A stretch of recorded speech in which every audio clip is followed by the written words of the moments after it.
Sabi nga niya, ang kabataan ay pag-asa ng bayan.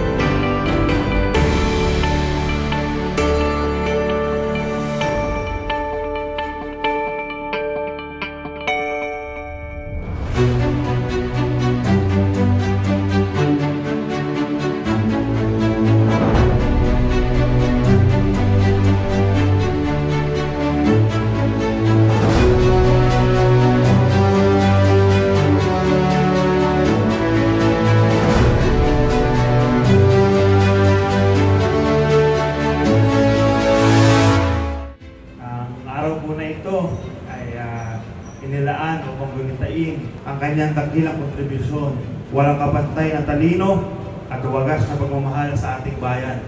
Naway magsilbi ang pagtitipong ito bilang paalala at inspirasyon na ipagpatuloy ang mga adhikaing kanyang pinaglaban para sa kalayaan ng dangal ng sambayan ng Pilipino.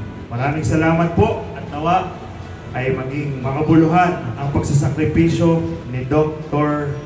Jose Rizal sa isang mahal na bayan. Si Rizal po ay dapat maging inspirasyon natin. Hindi lamang dahil sa siya ay scientist, pero binanggit na kanina ni Governor yung kanyang mga nagawa para sa atin, yung sakripisyo ni Jose Rizal. Kahit naman saan siya napunta, ay yun ang kanyang nasa puso, ang magpagsilbihan ang ating mga tao. At siya rin ay alam natin na nandun yung kanyang adherence to truth. Kaya dapat yan ay maging modelo, hindi lang ng kabataan, kundi ng mga opisyal ng gobyerno.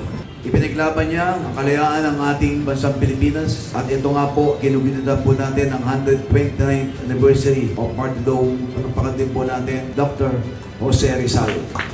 Napakahalaga po ng araw na ito para sa ating lahat, lalong-lalo na po sa ating mga kabataang Bulakenyo, Pilipino. Sinabi nga niya, ang kabataan ay pag-asa ng bayan. Na totoo lamang napakadakila ng taong ito. At isa ito sa kinikilala nating pinakamataas na nagtaguyod ng kalayaan sa ating bansa. Yun po ay simbolo ng ating patuloy na paglilingkod, magandang paglilingkod. Basta mahalaga kung ano ang mga adikain ng mga nakaraan nating mga bayani, yun ang tindigan natin, yun ang gawin natin.